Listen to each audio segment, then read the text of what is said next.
warm welcome to all. India Story is a series of webinar that we plan to do every month. And this is to highlight the potential of Indian pet industry to the global audience. Why India should matter to the global pet care industry is the theme that we will be carrying through in the webinar. Our next webinar will be on 24th April. The topic is establishing international brands in India.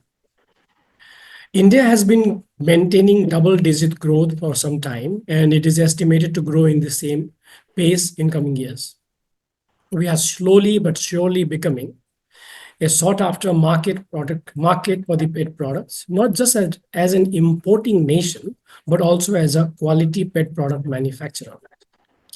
Given the current geopolitical situation, we are poised to become an important partner for global pet market.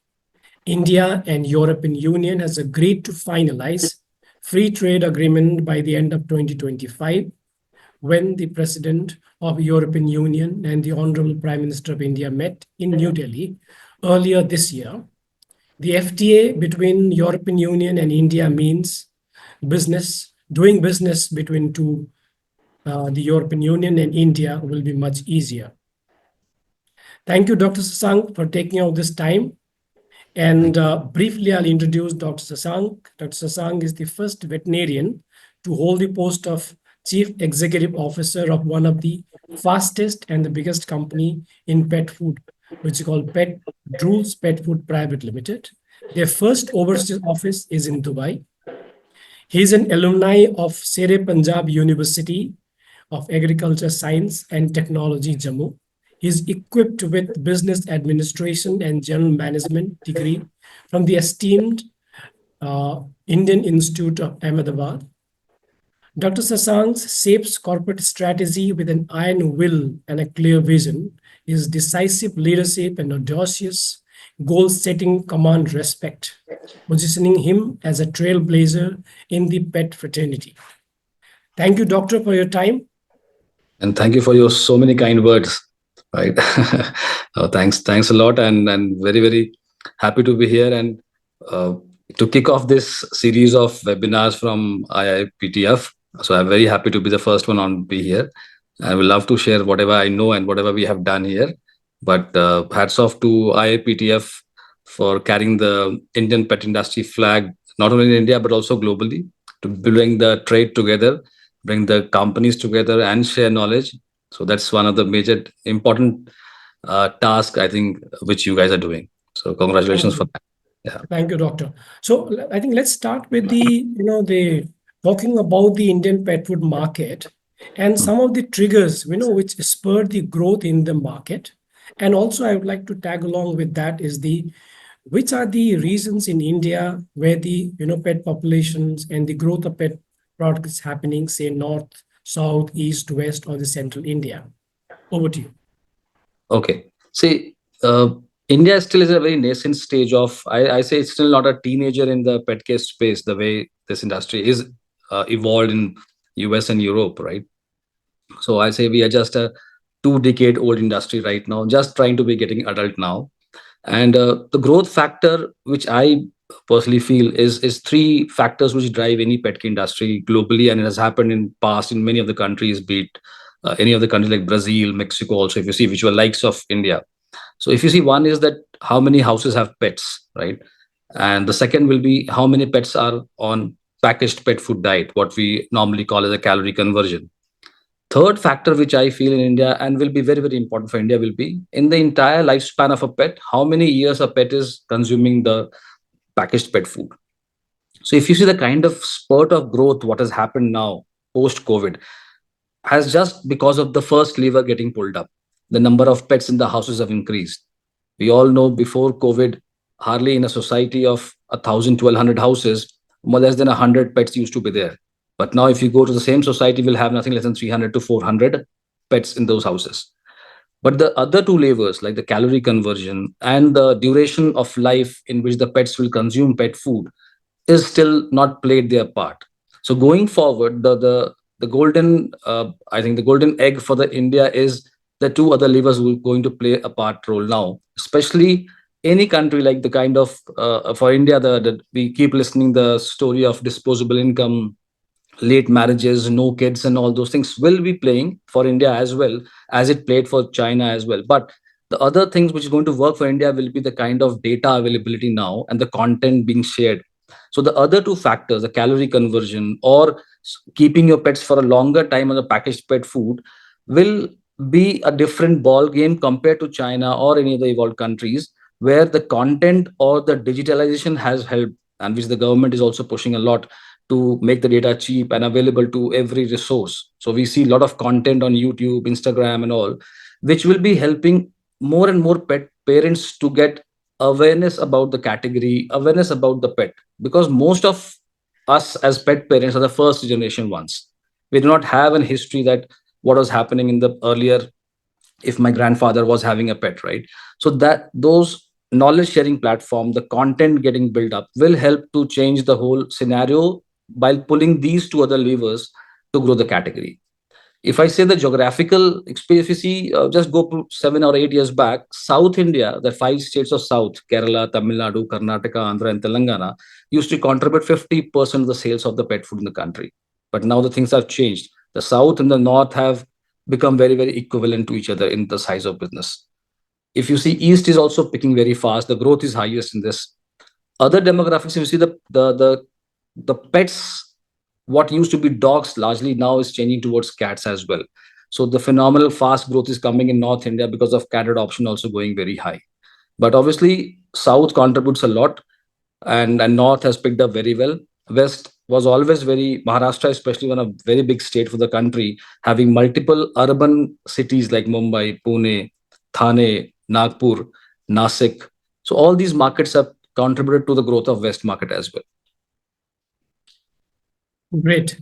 Thank you, doctor, for that insightful, to talk about the pet food and the growth of the market, and also about the calorie conversion. How I look at it is the glass half full, because any companies from outside India coming to India and trying to increase their footprint in Indian market, they can also bring the good practices that are done in their country, which can help in conversion, calorie conversions, educating pet parents, and also the India as a stable partner to work with on a long term. Doctor talked about a little bit about the smaller cities, not the metro cities, which is the tier 2 and tier 3 cities.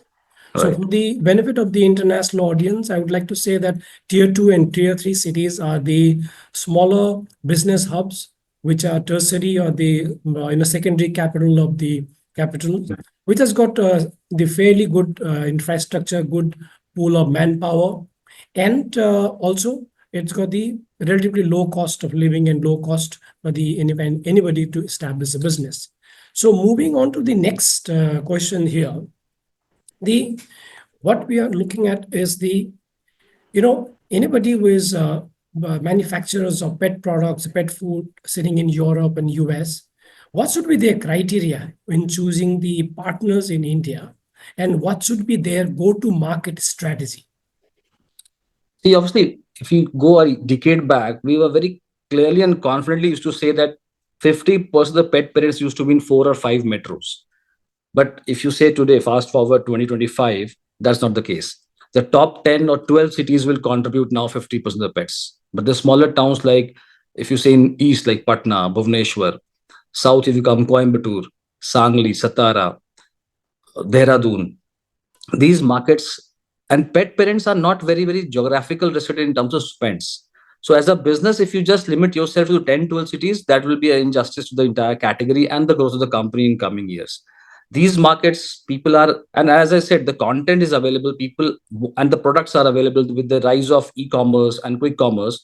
We all see the pet parents equivalent want value for money. They want to spend on good quality products. So there's no hardly any much difference between a Bangalore pet parent and a pet parent in Hubli, right? So they both look for quality products at the right value, and the companies need to decide that they want to work in a restrictive markets of only a metros, but equivalent size of market of pet parents are available, which are ready to spend on the good products and services. So that's why you will see the kind of number of pet stores coming across the India. It will be surprising to if you see and you go to Patna, you'll see there are more than 45 pet stores. 35 plus clinics. Go to Bhubaneswar, same story. Go to Nasik, same story. Big stores coming up the size of 1200 square feet also. That means that customers are there. Are as a brands, are we serving those markets? That is very, very important. So we need to understand the geographical uh, availability as well as the price points. It's not very difficult to say that people will be buying only economical range in Nasik. No, they will be buying premium as well. The product has to speak about itself. The value for money concept has to work there as well. So India is a market for opportunities, and that's why it's difficult to make a count of number of brands in pets available these days, right? So if every day we find a new brand in the market, so it's not about only launching a brand, but also doing justice with all the three levers. How you are helping to have pets in more houses, how the brands are helping in increasing the calorie conversion, and how the brands are educating pet parents that why dry pet food markets are also dogs can consume at the age of 6 or 7 as well. I remember we used to have a product called Drools Senior, I think 5 6 years back, and we have to pull that product back because people used to say 6 years age maybe, so we cannot feed dry kibbles. But that not the case. We need to educate people that till the last day of the life also pets can consume kibbles, and that is as good as any food you feel that is good for the pet. So these three factors I think brands should keep in mind while launching, and all geographies will help them to give good business out of Indian market. So, let's little because you've talked about the retail shops coming up all across India in the smaller and the bigger cities. Mhm. So, how is the Indian market in terms of the selling online? So, and also you know that the besides e-commerce, quick commerce is so popular now, and its growth has been phenomenal, and they are True. stocking a lot of pet products. Can you throw some light on that? How has been Drools, journey, and how do you think that's going to shape up? See, I instead of talking about rules, I'll talk about the entire pet category. If you see the entire category today itself, also 75% to 80% of business coming from offline. E-commerce, quick commerce have substantially grown very aggressively, especially in the top 10 cities of the country. But what happens for any brand or any category, the importance is where the brand is getting discovered. Still in India, because we, as I said, 70% of the pet parents are first generation ones, they look for a lot of suggestive selling. They look for suggestions from either any partner. It can be e-commerce, it can be Instagram also, it can be vets also. But they look for suggestion to pick up the right product for their pets once they adopt it. Still, that role is largely played by the offline, and they will always exist whatever channel comes in the picture. The only challenge is who plays what role depends, and what brand decides ki where they want to get discovered. Today tomorrow we might see some brands coming only on online as well. That's perfectly fine for the as a GTM strategy for a particular brand, but that's their call. As Drools, what we have been seeing very clearly, the brand discovery is happening in offline, and that is subsequently because the convenience factor is going towards QC or e-commerce as well. So those channels have their own benefits as well, as they help to get to a lot of far-flung areas also where physical distribution is not available. But understanding your brand discovery is very, very important. And all these channels, once you remember when in 2002 or 2003, when the modern trade was coming, there was a lot of hue and cry was there, what will happen to the retail and GT. But still the GT survived. And similarly, the pet shops and vets, because of their understanding of the category, will always keep thriving and provide innovative solutions to the pet parents, which will always keep on increasing their footfall as well. Only thing is, wherever new category comes in, right? We talk about a lot of AI these days, but Mm, we understand that AI cannot replace humans ever. That's very, very clear. That can yeah. always will be supportive. So Mm, all the channels will work together, will play their own roles, and help the category to grow overall.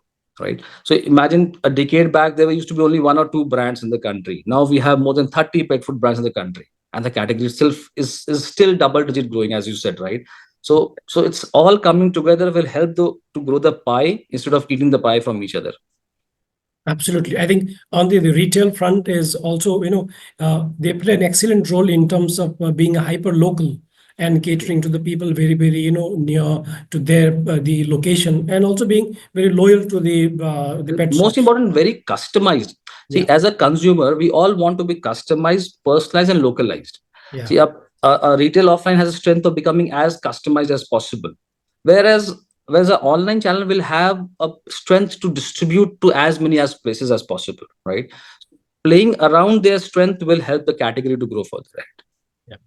And also, my thought on the international companies coming to India is they would also have to think that keep a separate budget for marketing in India, because I may be wrong, but I do not see much of a marketing being done by the international brands by itself. The parent companies in India, because India has got the young population. They are all on the mobile. They are on social media. So they has to be seen. They have to be seen. They have to be told about the brands. Moving on to the next question is, Doctor, we have seen a lot of people coming up with, the private label happening in across India, a lot of areas. Hmm. And this growth has been phenomenally growing for last couple of years. So now, given this scenario, how do you think that this is going to span out in terms of helping new brands to come up in the India, and also in terms of being self-reliant in terms of the productions, quality food, knowledge, and all of that? See, firstly, said we have at Drools, we are very clear that we don't never want to be an OEM manufacturer, but we have seen a number of brands coming out from one a single factory with different names and different packaging. Only thing what brands have to look into that a single factory giving you a number of brands. We've seen last year also a lot of European products were coming in India through a European factory, but the products were very, very similar to each other. The differentiating factor has to play very clearly. If still you're not able to differentiate in the product, because everybody will talk about natural, grain free, no preservatives. So then you have to differentiate on the basis of your marketing strategy or product market fit. If you're able to create that synergy together, then success is there. Other aspect with what the challenges what we see is that everybody is not looking at the entire value chain from manufacturing to the retail. If you are coming as a new brand, you can think of doing your retail as well if you want, right? It's not about only coming and bringing a brand and giving to a distributor and sitting silently, right? It's very difficult for any distributor to build up a brand in their territory. They will need a support of brands as well. A lot of people have not given samples also, the only the selling products have come in because the cost goes up, we understand. But in this category, if you understand, India, still the pet food is sold at a higher price. It's expensive than what me and you consume, right? So understanding and one side the Indians are very, very conscious for the value of money they are paying for. So understanding those value points, every rupee has to play, right? Even we Indians are very particular about not to buy cheap products, economical products, but value for money, right? And pets, as they're becoming, I say they were earlier pet owners, now we are pet parents, and eventually becoming pet companions, right? So it's no compromise going to happen on the quality and the money we are going to spend on the pets. So brand has to understand all these aspects of product differentiation, marketing differentiation, and how you're going to help your channel partners to grow their business. So it's not about only giving a product and bringing a product from any other market or start manufacturing here, or even in India from a single factory, right? So you have to play like at Rules, we work at pet parents level, vets level, pet shops, breeders, NGOs. So we touch upon even veterinary students, as per I say. We run a program called Macroscope, where we reach out to veterinary students and we talk to them on their career path, what they look for, what support as a brand we can do, Drools can do. So all these things is not converting into immediately on sales, but it helps to give a hand holding to every channel partner, even a pet parent also, to sustain and remain in this category, especially because the exit barriers are very low in this category. We understand, we have seen that we have alternatives of pet food at home, right? We know we have made a roti or chapati and rice is left over, we can give to the pets. So how to keep the customers in the category? Because I am 100% sure every brand understand the customer acquisition cost is very, very high in this category. So how not let the customer once converted to go out of the category should be the priority of all the brands. One more question on the the private labels and manufacturing. I wanted to ask you is, do you think for the international brands to also look at some kind of JV, with Indian companies and the manufacturer in India, with the technology transfer and other things, because this has happened in India for other categories like cell phone and cars and all Sure, of sure. that. See, India will be a certainly a manufacturing hub, no doubt, for multiple categories. Now, even Tesla is coming, and slowly they'll start manufacturing in India also. The other aspect, what we have seen, the big giants like McDonald's as well or Starbucks also. start becoming more Indian, right? It's not about that you are an American brand and you stay American. Once you have to establish and grow in India, you have to start becoming more Indian.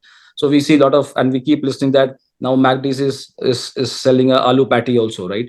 Or vada pav maybe, right? So those kind of concept will work for pets and pet brands as well.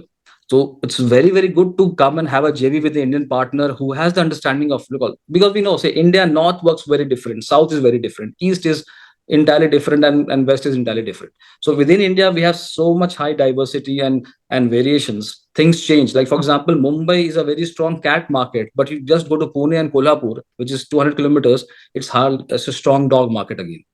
So that kind of learning Indian partners can give. And if you want to do by yourself, it takes a decades to do the understanding of that particular things. Absolutely, absolutely. And to all my attendees, if you have any questions, you can drop in the chat box. We will have some time in the end, and I hope we will be able to answer as many as possible. Sure.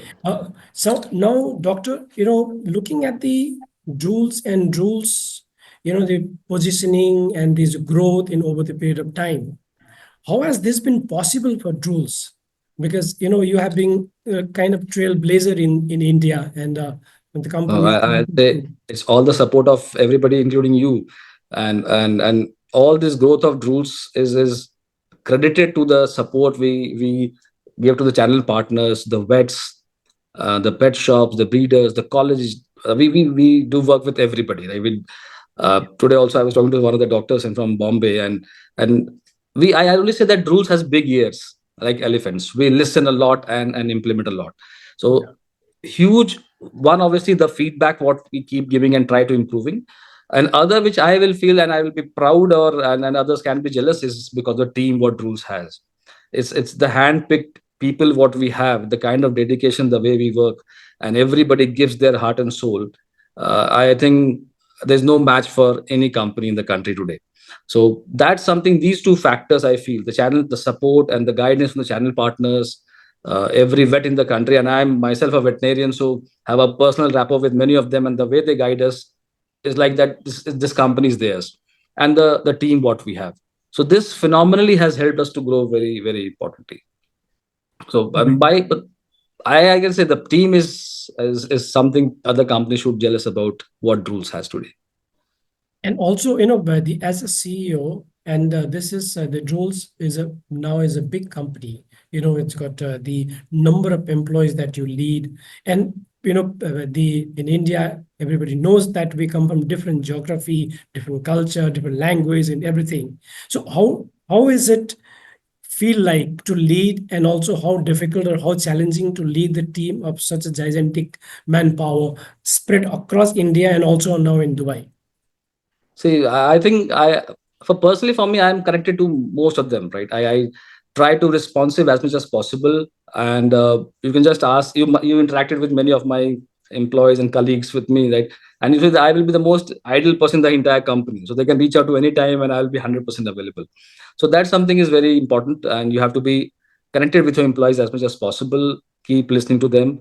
What we try to create is that give a environment where they can come out with innovations actually also, right? There always will be ifs and buts. Some projects will be approved, some not be approved, but the ability to think and there should be no fear to come and ask for that is something what Drools has today. So we work as a very strong startup company, very agile, a lot of freedom. I personally got a lot of freedom from the founders, and same I try to find out to pass on to my colleagues, others, right? So that helps a lot to build up the company, everybody. And I tell in my organization, whenever we have our Zoom calls and all that, do not join Drools to do a job here. Come as a owner of this company, come as a mindset that you are running the company, and that helps a lot. A lot of people sometimes come with the innovations, ideas which we ourselves are not able to think also.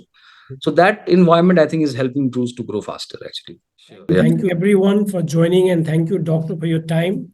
And it is wonderful to be here and then sharing thoughts and the ideas with all of you in the industry.